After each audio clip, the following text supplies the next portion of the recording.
Gjesti ka vendosur të mos qëndrojë në heshtje përballë zhvillimeve dhe debatave të fundit që po prekin zonën e Zvornicit. Përmes një mesazhi në llogarinë e tij në Instagram, ai ka shprehur shqetësimin e tij për mënyrën se si po trajtohet kjo perlë e natyrës dhe trashëgimisë sonë. Ai ka bërë të qartë se nuk është kundër investimeve apo zhvillimit të tërësi, por ka theksuar se asgjë nuk mund të bëhet në dëm të vlerave që nuk zëvendësohen më.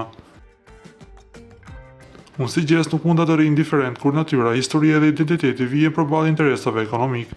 Zhvillimi është i nevojshëm, por ai duhet të ndërtohet me transparencë dhe me respekt për trashëgiminë që nuk zëvendësohet. Shkroi ai duke vënë gishtin mbi nevojën për një ekuilibër mes ekonomisë dhe mjedisit.